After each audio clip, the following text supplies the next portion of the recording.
Welcome back, ladies and gentlemen, boys and girls, to your favorite show of the week. It is Hollywood Backlot with Lou and you. My name is VashSky. I'm going to be your host today, and with me is the one, the only, the specter that has come to grace us with wisdom and history from the right beyond. It is the one, the only, Lou Wasserman's Ghosts. Hello, Lou. You know, some days I feel like a specter, and some days I just feel smirchy. But such is life. Yes. Knowing we're going to talk about James Bond, among other things today. James Bond, yes. But before we get to James Bond and AI actresses actually seeking representation and well, the all agents, kinds the AI of... too. That's the question. Right. It is absolutely crazy, Lou, out there. But before we get to that, you have a tremendous announcement. Well, yeah, there's a little clue there on the screen and in the description. You know, I started doing this with you guys mainly to help because I had some insights that were not commonplace for people who've been outside looking in rather than those of us who are inside desperately seeking to get out of the industry. But it's grown. And as Adam once said to Eve, you better stand back. I don't know how big this thing's going to get. Well, oh, my favorite. I have been convinced that I should share my views on topics that we don't necessarily cover. You know, ugly stuff like politics and art and music and showbiz stuff that maybe is a little off the kilter from our current day descriptions and all kinds of other things, culinary things, you name it. And so I have started a Patreon for that purpose.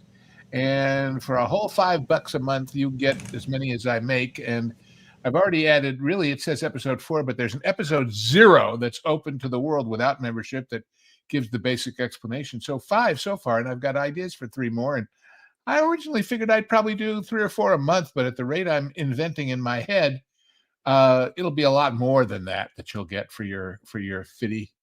But I'm not guaranteeing anything. So if I have a dry spell, you'll just suffer through with me, I hope.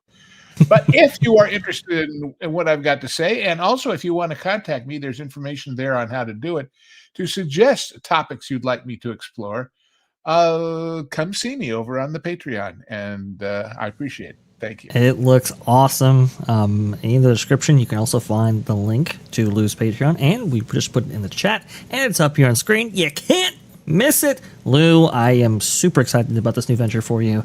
I cannot wait to hear your opinions about all things life. As I often have said in my writing career, going way back before any of this, I'm obviously hoping to entertain and inform and enlighten and all that other stuff, but I want to make sure that whatever I do is genuinely useful. And I think I've made the point that there are a lot of things to be learned from Hollywood and showbiz that apply no matter what business you're in or whatever job you've got or whatever you do with your life, because there are lessons that are universal. You should pardon the slight pun. And some of them are paramount and some of them are not so big. But we could do that all day too, but I'm not going to. I promise. Honest. Really, I do. Anyway, I hope people enjoy it. That's all. It's there for you to enjoy. This is a big deal. This is a big thing. We are going to promote this every single time during Lou's outro for any of his shows, hopefully, but certainly this one. And stay tuned to Lou's Patreon. That's going to be awesome. I cannot wait. Thank you, Lou, for launching this and for getting the word out here. This is absolutely if I'm going to announce it anywhere, it has to be here with my homies, as they say. Absolutely. I'll be back there with Lou and you. Very cool stuff. Well, let's go ahead and get on to our first story. And where to begin with this week's crazy news cycle? It's insane. We're going to go ahead and start out slow, though. Big news over the week, actually, about the future of CBS News. Now, a lot of people are saying, hey, Jimmy Kimmel getting taken off the air, that's a big deal. And yes, it is, right? And for some on a particular political spectrum, that is a big deal. And then, obviously, as soon as he comes back, well, that's another partisan issue and everything else. Anyway, I want to go ahead and bring up this. This is from New York Post right here. Yeah. Exclusive Barry Weiss to lead CBS News as part of major Paramount Skydance shakeup. Sources. This by Alexandra Steigrad. Yeah, I would guess. Paramount Skydance is poised to name Barry Weiss as editor-in-chief of CBS News in the coming days, giving the hard-charging journalist unusual clout to revamp the struggling network, as it also requires her scrapping news site, The Free Press, the Post has learned. Weiss, a 41-year-old former New York Times opinion writer who has built The Free Press into a buzzworthy site with a contrarian bent, is expected to be named to the topmost in a Monday announcement. Although the talks are in flux, at the time it could change, a source close to the situation said. In a remarkable reshuffle of CBS News' decades-old management structure, Weiss will report directly to Paramount Skydance chief executive David Ellison, as she helps set the editorial direction at the Tiffany Network's third-place news division, a source close to the situation said. This is absolutely huge news, huge news, because, I mean, for everybody talking about Jimmy Kimmel and, getting a one for this side, that side, whatever, this right here, I think, is one of the biggest shakeups in modern media right now, especially amongst CBS News, who was notoriously one-sided. Lou, go ahead. Well, and understand, they're paying her $200 million for her existing site so that she has the time to devote her full attention to this. So I don't know anybody who ever got paid $200 million to take over a news thing. Do you? That's kind of revolutionary all by itself. Secondly, the fact that it says she's directly reporting to David Ellison, I wonder if the prior head of CBS News had a straight line that way, or whether they went to a vice president who went to a sub-vice president or whatever. So it just shows you that Ellison considers CBS News, rather than being one of those defunct dinosaur broadcast things that everybody else is calling their news divisions, seriously important to the company. And good for him for doing so. And, well, we'll see what happens, but it's going to make many heads currently or formerly or just barely in the current CBS, the old CBS, explode. Oh, absolutely. Because they'll be running for the exits, except the question is, where do they run to? So everybody's going to be having to make this little sort of calculation of well, you know what it reminds me of? Do you remember the scene in The Third Man when Orson Welles and Joseph Cotton are up on the Ferris wheel, and Orson's trying to explain why he felt it morally neutral to provide false penicillin that caused lots of people to die. And he says, "Look down there, Holly." He says, "Do you see all those little dots?" He says, "What if I told you that for every dot stopped moving, you could make X number of pounds? And free of income tax, dear boy. It's the only way to make money these days," he says. And I'm remembering from memory. I'm not quoting it off a script or anything. And then he says, "Would you tell me to keep my money, or would you try to decide how many dots your conscience could afford?" Wow. Well, I believe in the true faith of liberalism, and I won't be part of, oh, well, where do I go if I leave? Yeah. And I believe that the whole business with Mr. Late Night over there, this has been talked about for months that she was going to come over, and I sincerely believe she told them, clean that mess up first, so that I'm not officially the hit person on this, because I don't want anything to do with that past. I just want to build to the future. So this would have been announced earlier had there not been the issue of what do we do with Colbert. So, and then of course, little did they all know that the Colbert thing would get totally sidelined by the Kimmel thing, as far as the attention of the masses. So right. Anyway, I think for the news, it's a good thing. For the company, it's probably a good thing if there's anybody left to watch. Because people have been turning off network news regardless of the network for years now. That's a good point. And at least there will be another alternative besides Fox for people who don't want to watch something that's slanted left. I think she will go out of her way to make it very, very even. Right. But people will then accuse her anyway, just because they do that kind of stuff. Do you think directly reporting to Ellison, do you think a point of emphasis was placed on CBS News in those Trump negotiations to acquire Paramount? No, I really don't. I really, really don't. I think the fact that they're announcing that direct reportage is basically saying to anybody below her who wants to hang around and cause trouble, well, I'm talking to the boss and he says, do this. And he also told me, if you want to make a big deal, we can say goodbye and no hard feelings, and take your stuff in the box and security will escort you to the front door. Weiss's direct line to Ellison means that she will not report to CBS News president Tom Kabrowski, who currently reports to George Cheek's chair of TV media at Paramount Skydance. No further details could be immediately learned about how Weiss would work with Kabrowski. Insiders said that the hiring of Weiss cast doubt on speculation about the possible return of former CBS president David Rhodes to the network, with one source saying their job candidates were, quote, an either-or situation. Sources told the Post that Weiss could be a strong counterpart to Kabrowski, a former Good Morning America executive who is regarded more as a production wizard than a journalist. Man, production wizard. God, does he get a pointy hat with that job? With stars on it, you know? Maybe he gets a long beard, just like fake wizard out there, fake beard and a pair of glasses, like our pal the Wiz over here. But yeah, that's I mean, the media landscape's changing in a big way for sure. With I think Ellison, like you said, he puts a particular emphasis on CBS News for a reason. To those guys in between, saying you're not in between anymore, you're subordinate.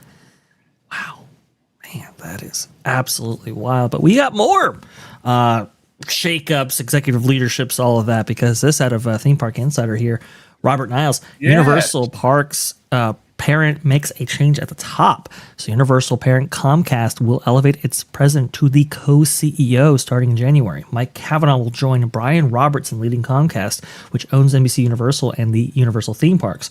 Cavanaugh joined Comcast 10 years ago and served as the company's chief financial officer before taking over his current role as president. I've heard a lot about Mike Cavanaugh from earnings calls and so forth. Don't know much about him as a person or his company history, but Brian Roberts, I mean, this has kind of been a family institution for a while, Lou. So to have a co-CEO in this position is a big change. Well, the question is, how will the partnership between them work? You know, the famous 1-2 punch of studio leadership would have been at Disney under Mike Eisner and why did my mind just go blank? But you know who I mean. Frank Wells. Where one mainly handled finance and one mainly handled creative. I think this is quite possibly the same kind of deal, because we have to always remember, we're always comparing Universal and Disney because they both have theme parks. But Universal is not a theme park company. I mean, not Comcast anyway. Yeah. It's a cable and distribution company primarily. So, although Mark Woodbury still runs the theme parks, it may be that this is Brian Roberts wanting to take a bigger interest in that side of the business and not have so many financial responsibilities, because, geez, if Universal ever made it so that their parks made them 35% of the total income of the company the way that Disney does, that would be on top of the already substantial income they're getting from everything else. Yeah. So that obviously would be their goal, or else they wouldn't be investing so much money in all these parks. Right. So it's a very interesting move, but I think we'll see how that relationship turns out. I don't think Kavanaugh climbs mountains, so that's a good thing. But oh, that's terrible, Lou. Terrible. Yeah, well, I don't know. I don't know. And but when you're CFO, that implies obviously a financial side to your background and somebody to keep the numbers straight.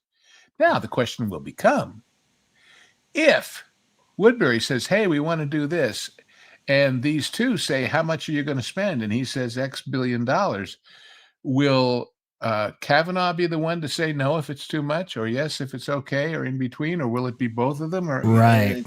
But that's all inside baseball stuff we will never really know until the annual and quarterly reports come out and tell you how they're doing. But so far they're doing just fine. So it looks like they're doing just fine there. It looks like Kavanaugh's elevation will be effective January 1st, at which time he will also join the Comcast board of directors. Roberts will remain as chairman and co-CEO. Quote, since joining Comcast a decade ago, Mike has proven himself to be a trusted and collaborative leader, said Roberts in a statement. This is all Hollywood Reporter, by the way. He is the ideal person to help lead Comcast as we manage the pivot we are making to drive growth across the company. Mike and I work seamlessly together, and I'm thrilled to be partnering with him as co-CEO and with the rest of our talented management team for years to come. Comcast is a special company with exceptional businesses and an incredible team. It is an honor to work with Brian and the entire Comcast NBC Universal leadership team during this exciting and transformative time in our industry, added Kavanaugh. Man, it's just this is big news. big news. And Lou, I so agree with you. I think they look at parks as a real growth segment for their business versus I think Disney looks at it as kind of a legacy business. If it never even gets close to 35%, if it's 10% or 15%, if it's 2% more than it's been, that's a percentage of a very big number because the overall company is so much bigger. Yes. Yeah. It's absolutely huge. I always quote that famous moment for those who remember when Virginia Slims cigarettes came along saying, we're specifically appealing to women. And people said to them, what are you, crazy? Women at that time were only like 35% of smokers. And the guy in charge of it who invented the idea said, yeah, but if we get all 35%. So if you can get a big piece of a small pond, that's big money. That's big money. And it reflects in the overall stock price, and it reflects in the overall ability to do other things, to acquire other companies, all kinds of goodies like that when you've got the cash as opposed to having to go into the hole. And as we're seeing play out in other places. The guy at Warner Brothers has been assiduously paying off the massive debt of that company, but they still have plenty. And that makes him vulnerable. So there you go. It really does. And that's going to be really interesting to track as well. We've been tracking whether or not. It's also interesting. They make the point a little later in that article that Roberts, kind of came into this because his father owned the company, started the company. And his son works for the company. And then you look at the Ellisons over at now Paramount. Things seem to be going back to family ownership back in the days of Goldwyn and the Warner Brothers. And, it's like in the world of a corporate whatever, what's the thing about, don't tell people outside the family what you're thinking from The Godfather? Well, that's kind of interesting, isn't it? But, obviously they're not going to change the name of the company again, but I always said I thought companies were better when they had names on them, like Ford and Disney, as opposed to Unisys and all those anonymous corporate monikers, because it meant there was somebody there with a personal stake in what was happening. And that may be true with this too. Right. Very interesting. We're going to be talking about co-CEO ships and so forth. I know Netflix co-CEO ships that sail in the night. Yes. That sail in the night. There's a particular story that we might get to, might not get to. If we do, okay. It will be a story we will cover even more on that Park Place, because you can bet it's going to involve parks as well. But before we get there, and before we get to the theme park world of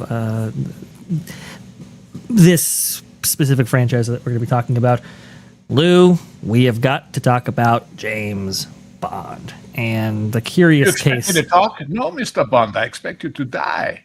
Anyway. And die he might, because this is no good, Lou. Here you go from More Than Real, actually. Amazon removes James Bond's gun from new posters.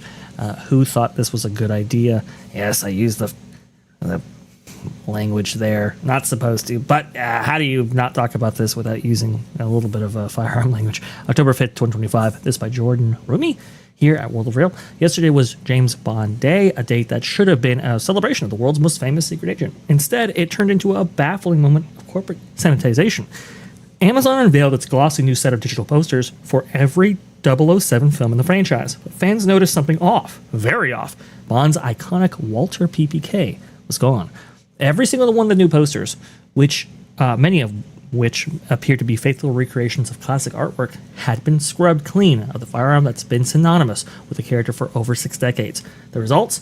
Awkward, and in some cases unintentionally hilarious. Just look at Dr. No, the classic pose now looks incomplete. Bond with his arm strangely dangling. The Spy Who Loved Me, A View to Kill, fare no better. Their Bonds standing stiffly with empty hands, and quote, GoldenEye, a digital airbrush massacre. It's an odd choice, especially considering Amazon spent a fortune acquiring the Bond rights. The gun is not some obscure detail. It's literally part of the logo, the opening sequence, and the character's DNA. Strip it away, it's like removing Indiana Jones's whip or Darth Vader's lightsaber. It's not a, quote, minor tweak. It's a fundamental misunderstanding of what Bond is. Let's go ahead and look at some of these posters right here. But Lou, please, go ahead. Well, I mean, first of all, if he hadn't got a gun, why is he wearing a shoulder holster? Is he keep his phone in there? Is that the deal? Is it his eye holster? Is it empty? I think it's empty. Yeah, well, of course. Even more bizarre. It's a fashion statement. He just thinks that the leather strap over one shoulder looks like it gets all the gals, right? Yeah. I mean, GoldenEye is like the worst. It's the absolute worst. He's just... Well, I am reminded back in the days when they were trying to expunge violence from television, and there was some outfit, I think it was associated with Tipper Gore, that was keeping track of how much violence, how many fights were in each show on the air. And they were trying to tone things down. And there was an episode of Mission Impossible where a not very well-known Donald Sutherland played the bad guy on some mystical island in the Caribbean. And he leaned over to the guy who was threatening, and he said, "And if you don't do what I say, I'll stick my thumb right in your eye." That was as far as they were willing to go. Here's supposed to be the evil villain who's killing people and running the country, but by God, I'll give you a poke in the eye with a sharp thumb. I somehow don't think that's as impressive a threat. Do you? I don't think so. I don't think that really, it's not really threatening language. And look, the 007 logo, which is, of course, a gun, the 7, right, is in the background of every single one of these, in addition to being underneath the name of the movie. It's in the logo. It's so weird. It's so bizarre. And then you get to the question of, am I going to slap the living daylights out of you? Is that the plan? I mean, no license to kill or thrill, I guess. I find this very, very odd. Now, people had a lot of thoughts about this, as one could probably imagine. Let's see right here from Oscar Rubio. Is that they're putting him back? I saw something today that they're putting him back. Yes, I've heard that too, and I have that tweet actually that said that they reversed the decision and restored these posters. Here's the thing, though. When I looked on Amazon's website, I could not find, for the life of me, posters that featured the Walter PPK.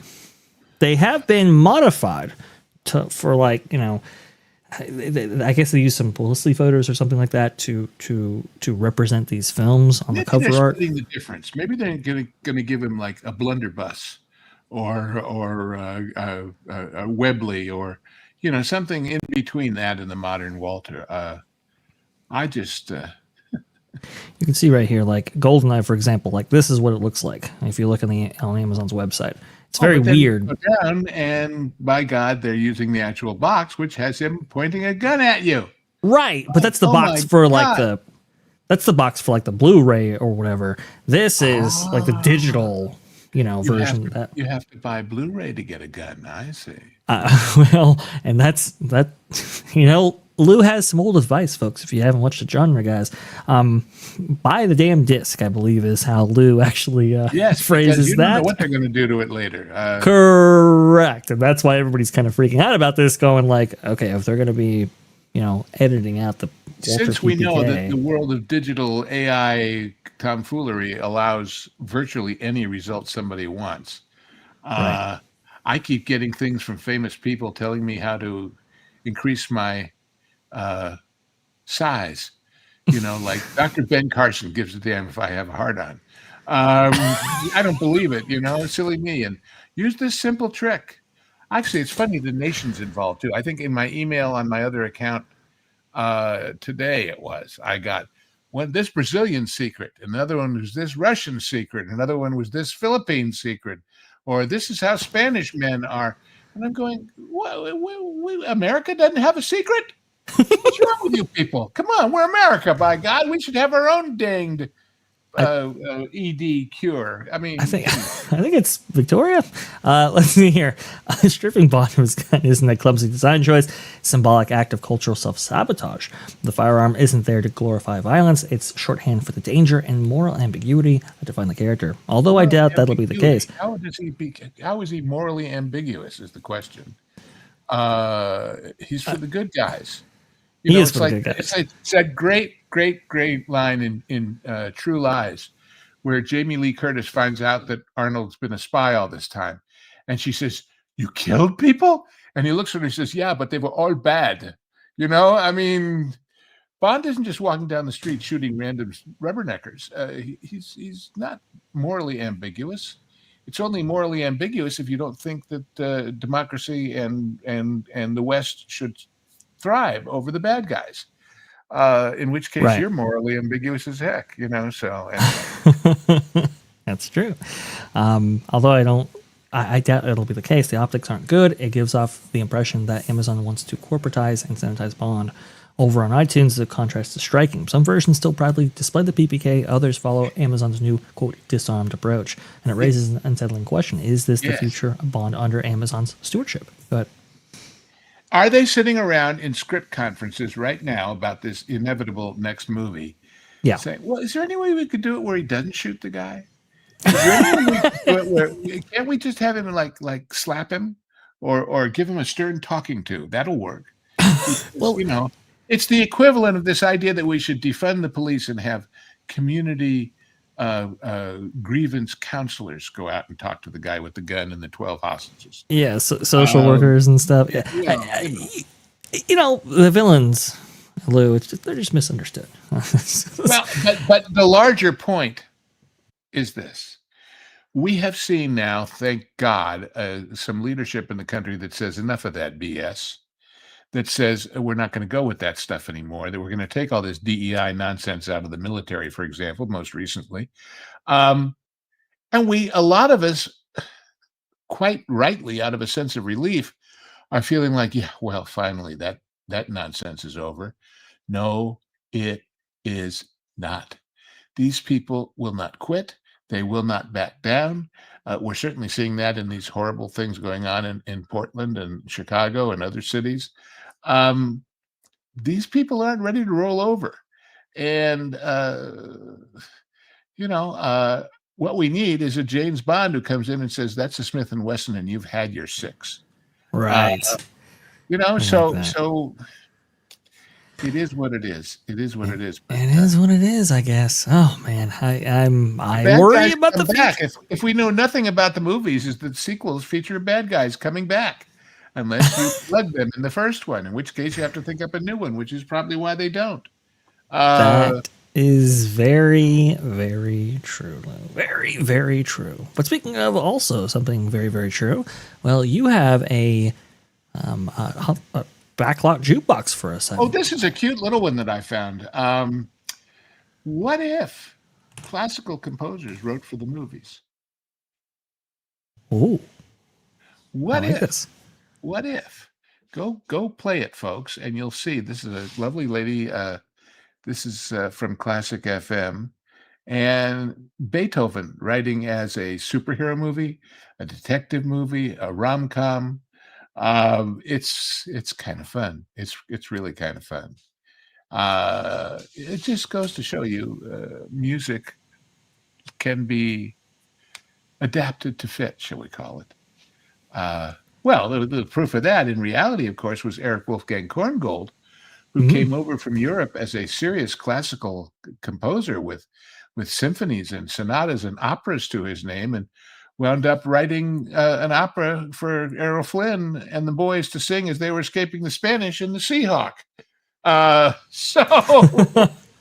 Which God bless Warner Brothers for saying, "Go for it, it's fun," rather than say, "Oh, well, come on, it's a swashbuckler. It isn't a men's chorus, but it is, and it works. If you haven't seen the Seahawk, go look at that. Ooh. Anyway, good picks all around. Definitely check out LEW'S Backlot Jukebox. It's a very fun video, like you said. It's just short, so why not? You can listen to it, I don't know, either during the show, after, new tab, all the things. Thank you so much. Ken Reinhardt with the $2. Thank you. At least they didn't replace the PPK with a radio. Yeah, or worse, again, a phone. Now, if you recognize what Ken's talking about, back in, I think this was like, what, the 2000s, Lou, if I'm not mistaken, Steven Spielberg went back and edited E.T. to remove the shotguns from the police officers looking to arrest the kids and replace them with radios. Is that right? Yeah. In fact, I saw something the other day. There's a guy I follow who is restoring old wooden boats up in the Vancouver area in Victoria, and he bought himself a new toy, and it's a 360-degree camera that erases its own selfie stick from the image. So he's got this picture of him walking down the street in Victoria, I think, or one of the small towns up there, actually. And he's just got, all you see is his hand sort of clenched around what would be the selfie stick, but the camera erases it. And I told him, I said, you should like mock snap your fingers, because it looks like you're, being a cool kid walking down the street with your hand in that pose. You have to see it to imagine it. But it's a cool toy, but it presents its own issues. So for sure. And here you go, folks. So this is the scene as it was presented on, I think, the DVD. And then here was the original with the shotguns. So yeah, well, very strange. Well, what's strange is that he couldn't shoot him down if he wanted to. What kind of a skeet shooter is he? I mean, does he have to have somebody yell "pull" before he's willing to fire? I don't know. It's very true. It's very true. It's a very strange decision. I think they restored the original footage back in the Blu-ray. I thought they did, but I could be wrong about that as well. But one more thing to my point about get them before they ruin them. So. Exactly. That's what's going on right there. But even the fresh content can be altered.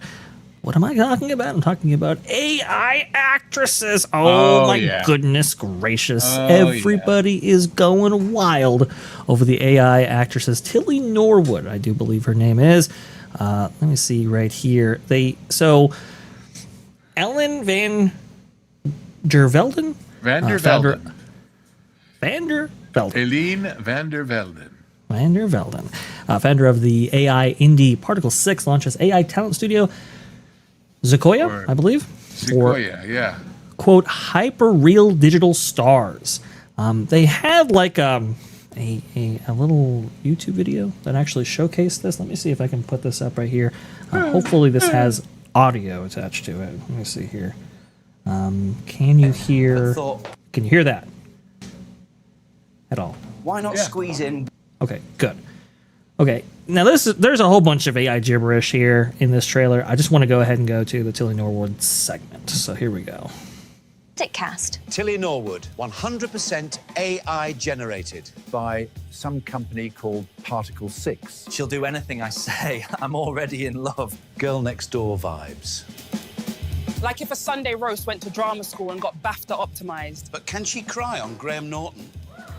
Of course she can. And it'll be clipped, subtitled, and monetized on TikTok by lunchtime. We're all going to hell. Got recommissioned, didn't it? 3 seasons and a podcast. By an AI commissioner, much faster. But hey, at least it wasn't a reboot. Okay, so that was the and debut. They're all fake, right? Everybody in this video. Yes, this whole video, everybody in it is all AI generated. And so that was the debut of Tilly Norwood, officially right there, and this new talent. And she cry on Graham Norton. I love it. yeah. It's pretty interesting.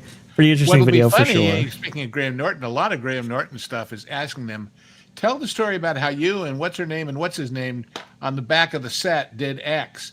How is she going to do that?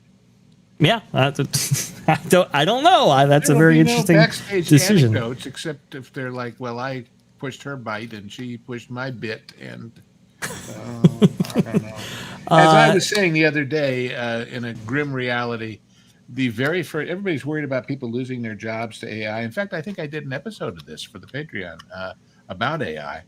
The first people to lose their jobs to AI totally will be everybody on OnlyFans. Yes. Because yes. why should you pay them to do something that you can command on your own computer over and over again for free? I'm not saying that's a good or a bad thing. I'm just saying the reality is that particular income stream is now history, I think. And there have been a bunch of OnlyFans models that have actually come out and said that that's already a real thing, and I don't doubt that. 1.2 upvotes, 5,000 downvotes on the YouTube video debuting Miss Tilly Norwood. People not happy about this, but Hollywood even unhappier. CBS News: AI-generated actor sparks outrage in Hollywood as creator seeks representation. October 1st, 2025. Like thousands of actors, Tilly Norwood is looking for a Hollywood agent. Her greatest role, pretending to be human. That's because Tilly Norwood is a 100% AI-generated product created by Dutch producer and comedian Eline van der Velden, founder of a company named Jukebox, which bills itself as the world's first artificial intelligence talent studio. Velden pitches her AI creation as the next Scarlett Johansson and says that there are several agents vying to represent it. CBS News' Joe Lee Kent reported recently. Since Velden launched the digital creator's prospective career, Tilly Norwood has been all the talk in Hollywood, but not in a good way. Guilds, actors, and filmmakers have met with Sequoia product with the immediate wave of backlash, protesting that artificial intelligence should not have a starring role in the acting profession. In a statement Tuesday, the Screen Actors Guild said that, quote, creativity is and should remain human-centered. To be clear, Tilly Norwood's not an actor. It's a character generated by a computer program that was trained on the work of countless professional performers. Go ahead. Let's talk about Sean Astin's point of view and that of these guys saying, well, you're made up of stuff that doesn't belong to you. Let's give credit, meaning money, where credit is due. Well, if I'm Joe Sixpack and I've got a job and I go to the movies and I see, I don't know, Matthew McConaughey, and I sort of walk into work the next day all full of that, and I go, well, or whatever the catchphrases are, and I see more dynamic, and the boss says, gosh, he's an up-and-comer, and I get a promotion. Do I owe the movie a percentage? In other words, this idea that of using real people to model your behavior is what the movies have been about for a million years. They used to say men wanted to be John Wayne and women wanted to be with him or whatever. If you don't think part of the success of, let us say, Brooks Brothers or clothing companies is Cary Grant showing you what a well-dressed, gorgeous guy could look like, and you want to look like him. It's even true with, there's a famous joke about the guy who goes into the barber and he says, listen, what I want is one of those Clint Eastwood haircuts. The barber says, okay. And he says, you know what I mean? He says, sure. And the guy falls asleep. And when he wakes up, his head is completely shaved bald. He looks and he says, my God, don't you know who Clint Eastwood is? And the barber says, sure, I saw him 3 times in The King and I. So, this idea of modeling out of reality is a slippery slope, but sure, everybody wants to cash in. In other words, is there upsetness because they think it's immoral, illegal, fattening, unfair, or is it because they're not getting their cut? Yeah, that's a fair point. Sean Astin says, I appreciate that the story has captured the imagination of people, but it's not the first shoe to drop.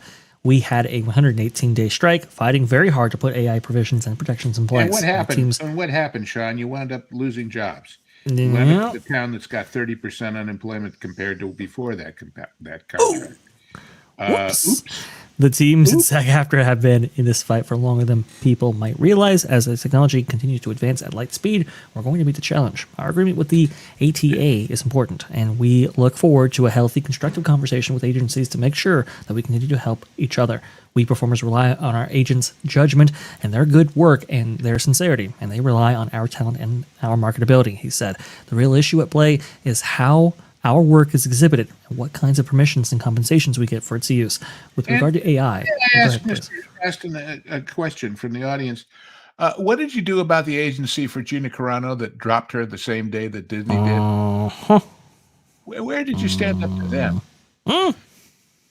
I'm just asking. You know, it's a good point, Lou. All I'm telling you is, look, I appreciate that everybody wants to work and everybody wants to be recognized for their contributions, and I'm all for it. But to say that ethics or morality or whatever are transactional in Hollywood is to say something that's always been true and always been obvious. And who do you think you're kidding? Yes. Who do you think you're kidding to say suddenly, oh my goodness. And by the way, remember, he just got elected as president of the Guild, right, based on this issue. So that's not an actor. It's a magician. Jim, Gersh, president vows not to sign. So what happens when there's 50 of them? Yeah. What happens when there's what happens? Well, all right, don't sign them. What happens when the people who make the movies sign them, even if they don't have an agent? Exactly. And when they claim you have to sign with an agent because that's your deal with us. Yeah, but we're not signing an actress. You told us so ourselves, so our deal doesn't apply. Right. Right.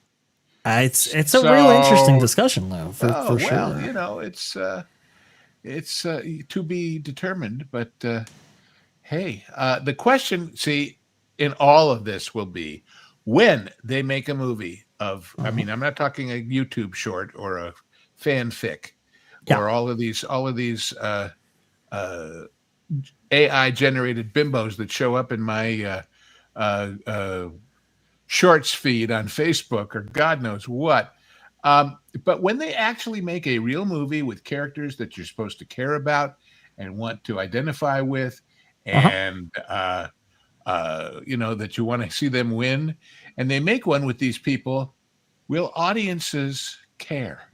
Will audiences spend $400 million worth of tickets? Will there be a Tilly Norwood popcorn bucket? That's the ultimate bottom line question here. Yeah, it's not a question of is she or isn't she? We know she isn't. That's another, you know, me and my old jokes about the father and mother call the kids in. They're in their grown-ups, and they say, listen, we want to tell you something. Your mother and I actually, we never got married, and we're thinking of splitting up forever, and we wanted to let you know. And the son says, wait a minute, are you saying we're ... And the father says, you always were. We're just negotiating the price. So, I mean, really, it's SAG and AFTRA condemned synthetic performers trained on actors' work without consent. Oh, God. Yeah. Would you have given the consent? How much was your consent worth? That's a good point. If like I said, if you made one of those dots stop moving, would you calculate how many you could do with your conscience? Or it's a brave new world. That's for sure. Well, no question about that. Vash, with all respect, it's the same old world. It's just people pretending that it's brave. That's deep. Now here's an interesting line. Producer Eline van der Velden says Norwood is, quote, art, not a replacement. Right. Well, there you go. Right. There you go. I mean, we've seen art galleries put nothing and calling it art. I mean, you know, that's the old joke about the plain white canvas, and they say it's called cow eating grass in a snowstorm. And somebody says, well, where's the grass? And they say, well, the cow ate it. And then they say, well, where's the cow? Well, the cow ate all the grass. Why would it hang around in the snowstorm? You know, art. It's art. It's art. It's art. It is based on their merits. Okay. Yeah. Very interesting. And by the way, the people generating this stuff are also people writing scripts and directing and editing and all the traditional creative functions of a movie. The only difference is there's no people. Well, what do you call all those second units out there with people on green screens with red ping pong balls on their body doing stuff? Uh-huh. That wasn't a problem. Uh-huh. That wasn't a problem, but suddenly That's this true. is. Yeah. Yeah, they're going to invent new stuff. Get used to it. And if They you make definitely it, are. look, the answer is make yourself so indispensable that a movie without you in it doesn't succeed, and a movie with Tilly Norwood in it doesn't succeed. So there you go, Tilly Norwood. God, even the Tilly name. Norwood. Even the name. Yeah, I know. It's it really is something. But anyway, I thought it was an important story to cover because Absolutely. It ain't going to go away. it ain't gonna go away. It's only gonna get deeper, and this is very interesting. And I do agree with you, Lou, when AI is really used by these movie studios. What does that look like? Man, really interesting stuff. But before we get to AI, it could make her the next James Bond, and she won't need a gun. that's She a could fair just point. use a Chat GPT instead of a Walther PPK. That's very Anyway, true. That's very true. Well, speaking of, I guess, using weapons for means, that's not a great transition. never but mind the segue. What are you trying to say, kid? One, Luis Fernando. One battle after another crossed the 100 million mark at the global box office. First, Paul Thomas Anderson film to ever do so, after grossing $21.7 million on second weekend overseas. Spectacular legs, he says. Just a 16.9% Does drop. Tilly Norwood have spectacular legs? That's what I want to know. For a $58.9 million international cum over 71 markets, allied to its $42.7 million cum in the U.S. The film, starring Leonardo DiCaprio, with a $135 million production price tag, not including marketing, hits a $101 million global box office. And I believe he is projecting 185 to 215 for its global run, with $130 million at stake here. I don't think it's going to make its money back, but it does kind of shock me, Lou, that a film like this, this kind of anti-F film, would be so successful. Any thoughts on this? Anti what? Well, there is a terminology, Lou. Oh, for, them. Yeah. Okay. I got Yeah. it. I got it now. Yeah, Yeah. Well, that's we have to be careful. Well, we need to look into. You want to talk about that? This thing with Jessica Chastain on Apple Plus that got pulled. Oh, yeah. Did you see Christian Toto came out with a review of it because he saw the first 4 episodes? Really? Oh, I'll send you the link, but I'm sure I sent it to Pro. I'm sure we'll be covering it on the shows because get Christian back to talk about it. But wow. I mean, it's one thing to say, all right, they made the movie. It's been in production for 3 years. Times have changed. We goofed. Pull it. It's another thing to say we committed to a series with a very high-cost star of, I don't know how many episodes it is. Like I say, he saw the first 4. And when you make a series, you're thinking we want seasons 2, 3, 4, 5, 12, right? Mm-hmm. And it's entirely inconsistent with modern thinking. Let's put it that way. Right. Yeah. Look over on the red. This is another one. Elizabeth Olsen says she would return to those movies aren't for critics. Those movies are for fans. That's why the fans aren't buying tickets, Elizabeth. Yeah. Who is really watching any of these superhero? But go find. I think it's on. Gosh, I don't remember where I found it, but on. Wait, I'll tell you in a second. There we go. On Daily Wire, Christian Toto has an article about it that will just blow your mind. I mean, every little detail of this thing is utterly out of step, and it's boy. Yeah. Like I say, when you make a series, you're committing to something and expecting something that is far beyond one mistake. I think a lot of this programming, Lou, that we're seeing, at the very start of 2025. Probably approved 2024, 2023, 2022, where they believed that the country was going into a certain direction. And it's like, it's really not. And Surprise! You know, what do you do? You know, I quote the famous story about Pauline Kael, the famous movie critic for New York, who the morning after Ronald Reagan won in a landslide said, "I don't understand it. Nobody I know voted for him." Right. Yeah, exactly. There's a Exactly. link to that article for you. But and it's just wow. They live in their. I wrote about this. The bubble people on that Park Place. It's here you go. It's straight out of a progressive fever dream, with no mention who. It's just this story. Go play with this a little bit. There's some quotes in here. It's she plays somebody who's supposed to be a special investigative agent seeking out these evil, violent right wingers. Right. There you go. Supposed to be so good at she jobs. She's nicknamed the Savant, but really she just knows how to use Google and impersonate a racist online. Yeah. She poses as someone who happily raps innocent women to impress would-be collaborators. Yeah, right.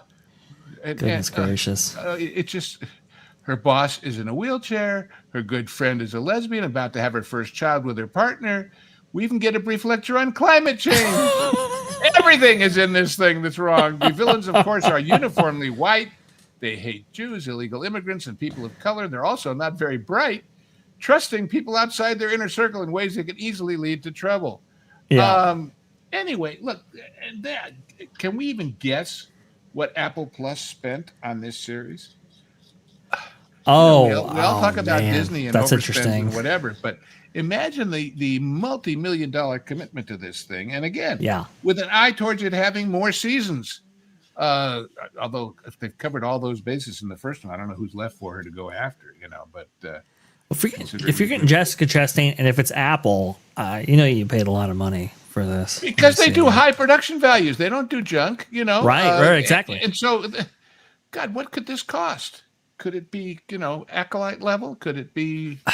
Oh man, I hope not. I would think that this is probably anywhere between a $70 to $100 million series. And they can't show it. It's sitting in the can. That's great right there. Well, something that has a much bigger price tag, Lou, that Disney is expecting to be very, very big for them is Avatar. And, I don't know if this is an indication of dwindling enthusiasm for this franchise, but here you go from Luis Fernando.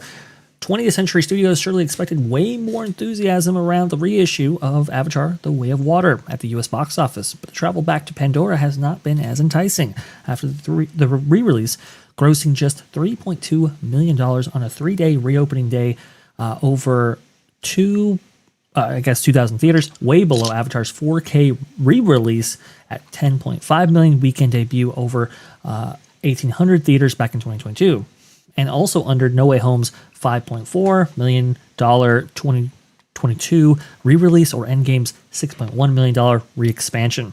Can we do the math on how much the per theater average is there? 3.2 million divided by 2,100 theaters. Yeah, let's go ahead and do that. And then divided by 3 days. Okay, so let's see. And we remember that these big screen theaters charge more per ticket, so. Yeah. 3.2 million divided by, okay.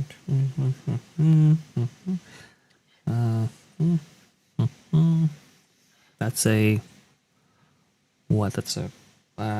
per theater average of about $1,500, and then divided by 3 days. That's $500. 500 divided by what? About $20 a ticket, something like that? Yeah, something like that. Yeah. So, okay, if we do that, then did they sell popcorn? That's like buckets? 24 people. That's 24 people, Lou, per day in each theater. Well, it just goes to show you when people are bored with something, they're bored with it. And you can bring it back and do all these tricks, and they're still bored with it. And it makes you wonder if maybe in spite of the touting, the downsizing of whatever's going to go into Disneyland about Avatar might be just the right size for the audience. Who cares? Yeah, it might be. If you wait long enough, everything comes to those who wait, right? I did forget that we were getting a big Avatar expansion from Disney California Adventure at Disneyland Resort. Oh, goodness gracious. A big one, but then it keeps getting smaller based on where they're going to put it, right? Yes. 5 years out? Yeah. So Bob Iger makes the announcement in his first earnings call back at the company. I think that was January of 2023, I think. And then like 2 years later, we now have a place where they're going to put it, but unfortunately no start date. I think we know that Monsters is going to go away here, I think starting in 2026, if I'm not mistaken, but it hits a $687.6 million lifetime run in the U.S., and it won't be this time. It's going to join the $700 million plus club, nor beat Black Panther's $700 million run in the U.S. Internationally, overseas, the release of Avatar: The Way of Water did a bit better, grossing $6.8 million on its international relaunch, allied to its $3.2 million weekend at the U.S. box office. The Avatar sequel had a $10 million global reopening, $2.2 million of those from IMAX screens alone. I don't know, Lou. Like you said, they're investing a lot of money in Avatar. We already know that Avatar 3 is on the way with Fire and Ash, but we're also getting Avatars 4 and 5 I on the later Can date. I ask my what does God need with a starship question on this issue? Yes. That lady that you're being seen there, is that Tilly Norwood? No, it's not. I mean, a whole hell of a lot of Avatar was CGI, right? All of it, yes. All of it, yeah. So I mean, nobody complained. The folks at SAG didn't care then. Well, okay, so that's Sigourney Weaver right there playing that character. Sure it is. Sure it is. And starring Playing Sigourney Weaver as Tilly Norwood. Yeah. Definitely blurred the lines there, Lou, for sure. All I'm saying is this whole suddenly we're shocked to find there's AI gambling going on in this establishment. You're winning, sir. Thank you very much. It's a good point. It's a very good point. For those who don't know what that's from, you should have seen the genre guys do Casablanca, and you should see that movie before they make it, I don't know, gunless, right? Yeah, well, that is very true, actually. But you look at the budget for Avatar: The Way of Water, you're talking about a $460 million price tag at the top end there. Now, I know some of them were filmed, like, they included 3 and 4 and stuff like that, so it's a little bit difficult to nail down exactly how much these things were per film. But we do know that, I mean, these things are expensive, even to render out the shots. I mean, you're talking about a huge server farm right there. Man, it's going to be rendering 24/7. You're talking about a lot of costs associated with all of this, and I just kind of wonder, like, is Fire and Ash going to be the first time that Avatar doesn't make the $2 billion club, but maybe barely crests over $1 billion? Your take, Luke? And there's one more after that, right? There's 2 more. There's 4 and 5. I mean, yeah, and so it's like, what if they gave an Avatar and nobody came? Yes, indeed. And you have some studios struggling with these huge production budgets. Actually, we just got a new story. I meant to have it online here. Give me when just you a say second. struggling. Yep. I'm sorry. My mind is full of old stuff. Sure. There's a famous bit where Mae West comes into an office and she takes off her coat, and it's this gorgeous mink coat, and the secretary says, "Oh my, what a lovely coat. I've been struggling to get one of those for years." And Mae West turns to her and says, "Honey, stop struggling." So they don't seem to be struggling because they keep doing it. If you're struggling, you stop. But they keep spending the money this way. So anyway, that's a very good point. So Vin Diesel, he has said that, they got a script, they got this, they got that, they got the other thing, and it's like it doesn't actually look like that. So Wall Street Journal had a big article out, and Universal executives are not sure that they'll make the final Fast and Furious movie unless there's about a $50 million cut to the budget. despite what How the much Diesels did the new claim. roller coaster cost at Universal Hollywood? That's probably a little over $100 million, I would say. All right, so they'd rather spend the money on a roller coaster than another movie. Essentially. I think That's the equation, right? You talk about struggling. They said, you know what? That'll pay us for years. This will be one more in a series, and we've already got a box set worth. What do we need another one for? Yeah, exactly. Exactly. Somebody who might not know what they're talking about is talking about this right here. I don't want to put them on blast necessarily, but they're saying that you have a bunch of box office wins. Well, the production budget for Fast 10 was unbelievably high, and for it not to break $1 billion at the box office, that was actually a huge loss for Universal. So the question is like the viability of these aging franchises, especially like Avatar and Fast and Furious. I think I don't know if it's going to give movie studios. There is like a point Disney. at which you say, that was great, now let's do something else. Right. Because it's diminishing returns. You know, it used to be, for example, in the TV business, back in the old days of syndication, you needed a certain number of seasons to make it worthwhile, because when they went to Channel 13 and Channel 5 and all those other channels, sometimes they wanted to put it on 5 nights a week. And if you didn't have enough episodes, you started repeating too often and the audience got bored sooner. But when you reached 6 or 7 seasons worth, it was time to pull the plug. In fact, the famous experience that I watched was on ER, which had reached that and was ready to call it a day. And the folks at the network said, we'll pay you an extra X million dollars to keep making it, because we need it as a tentpole to bring in other shows that will follow it and maybe succeed too. Yeah. And the producers went around to everybody on that crew and handed out envelopes full of money from that bonus. Right. And basically said, yeah, but guys, if we go half an hour over, you're not going to make a deal, right? And they said, hell no. And I'm talking big money here. I'm talking, Grips getting a couple $100,000, that kind of money. Life-changing money to many people. But again, the reason was not because they needed more episodes of ER. It was that they needed it on the air fresh to try and bring something along in its wake that otherwise wouldn't get bothered with by the audience. Not because it was good or bad, but just because it was an unknown quantity. So this thing, both of them now, Avatar and Fast and Furious, have reached their saturation point, I think. What do I know? I'm just some guy talking on the internet, but the audience is listening or not, as Lucas might have said back in the day. But especially Fast and Furious, it's like, okay, great. There's some wonderful car chases and people shooting at each other. My God, there's guns in that picture. Quick, call Amazon. Tell them we need an airbrush. Hang on. Got a sensor. It's like, here they are, all your favorite people doing the exact same thing they did the last 3 times. Come on and see them again. Yeah, but I've got the other one on DVD in my living room. Why do I want to go out and buy that? Exactly. Do they make a Vin Diesel bald head popcorn bucket? Ooh. Because they're missing a trick if they didn't. I haven't seen them yet. They got to get the cars to be made into popcorn buckets. You Well, no, they're making the cars into roller coaster cars, and that's great. There you go. But it's everybody loves to have a hit that'll run for several, but at a certain point, exactly. As I've said about Bond, they had the perfect ending one movie ago. Then they made this terrible, awful last movie with Craig because they just couldn't get enough, and it sucked.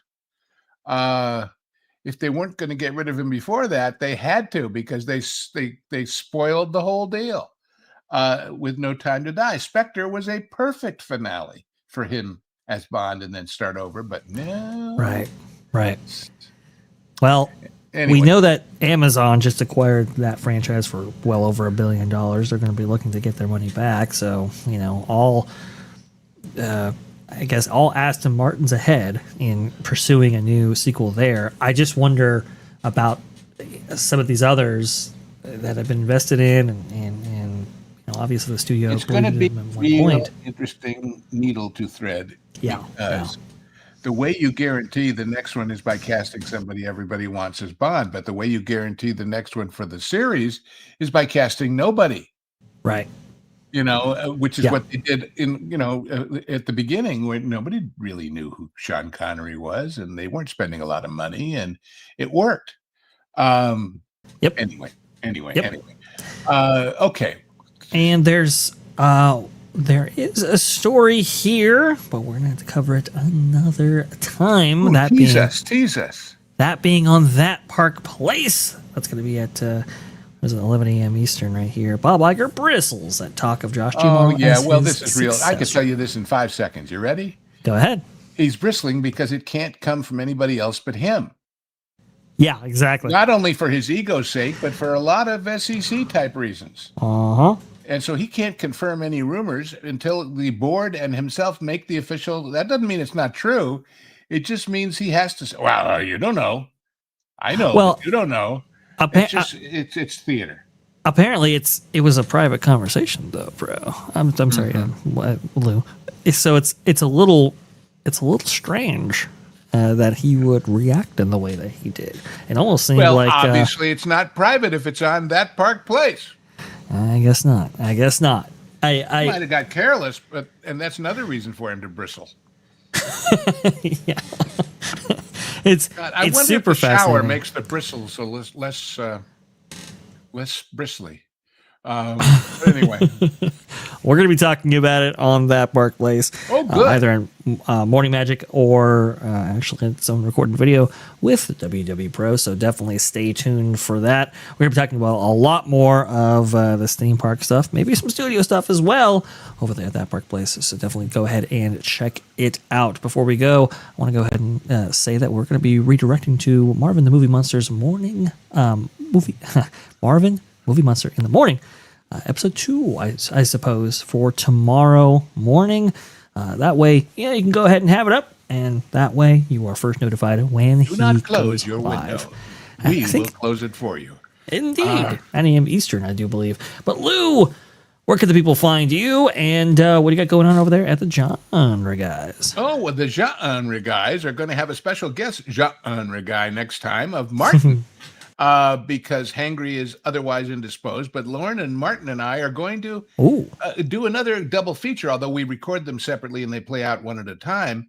A kind of an interesting juxtaposition that was Lauren's idea, and I said, yes, that's perfect. Are you ready? Vertigo Please. and high anxiety.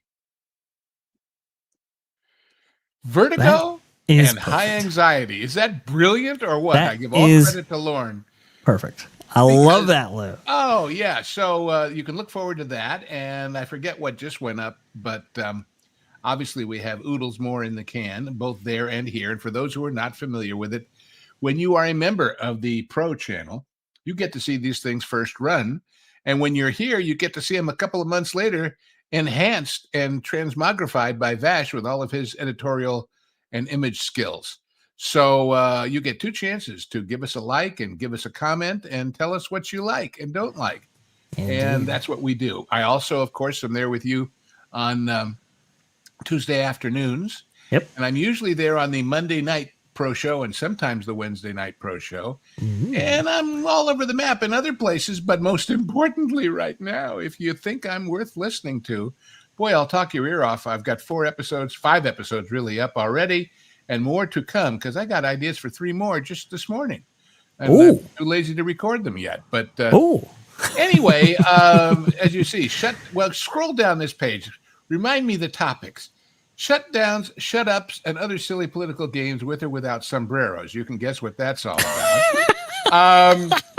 That's great. AI or not AI, that is the question. What you can learn from headlines and some suggestions of places to go on the web and see them. And then the one I like the best really is that first one, the game behind the game. And there always is one, and I'll show you how to find it. So there's a sampling of the vast panoply of stuff that I'm going to be suggesting and talking about and endorsing and condemning and all those other things I do, always with a smile, but dead serious at the same time. So if you think that's your kind of thing, what the heck, pony up $5 and see what you think. And if you don't like it, you can walk away. And if you do like it, share it with friends, because I'm not doing the whole search words marketing thing. The only people who are going to know about this are you, who know me from these other channels anyway, and anyone, of course, you bring along for the ride. So Awesome stuff. Love this. Definitely check out Lou's Patreon. This is going to be so great. So fantastic to hear him and his commentary on all things life. For sure. I think this is fantastic. Because Lou, I know you have a lot to share about so many different topics that it's really, really cool. I warn you, you may hear anecdotes you've heard here, but, I'll try and spin them to something new. But some of these things just make sense and apply regardless how many times you hear them. Now, is it going to be... Just ask my wife and the kids. They've heard them all before 100 times. Is it going to be family-friendly, Lou, or headphones apply? 90%. I think I used the F word in one of them, but... Okay, all right. I just want to go ahead and it was a punchline. It was a punchline of a joke, so that kind of takes the sting out of it. But anyway. Cool. Fantastic. Oh, I love this. So definitely check it out right there. Happy sombreroing, and we'll see you there, and we'll see you here. Absolutely. And you can see Lou and myself actually at 2:30 p.m. live, like you said. That's every single Tuesday on this channel that you're watching right now at 3 p.m. Eastern. Definitely go ahead and hit the subscribe button if you haven't subscribed yet. Hit the like button right there. We also have that part. Vash! I just got word. You know who just subscribed to the Patreon? What happened? Miss Norwood. Tilly Norwood. Oh, there you go. Tilly's in there. She must be real. Fantastic. I love this. That's perfect right there. You see Tilly, she gets around. That is fantastic right there. You can also find me at That Park Place, Morning Magic every single Tuesday and Thursday at 11 a.m. Eastern. Okay, let's go ahead and get you to Marvin Movie Monster in the Morning, part 2, or episode 2, I guess, at 9 a.m. Eastern tomorrow. That way you are notified when he goes live. There you go. Sorry, couldn't get the words out. All right, let's get out of here before they go and they grab all of our guns. we'll Keep your hand off my guns. Hey, I know. As The Rock said to an adoring fan. Exactly. Anyway. It's crazy. We will see you all guys later. You have yourself a good Sunday, and for Ken Reinhardt out there, go Browns, but I don't think that'll help. Anyway, goodbye.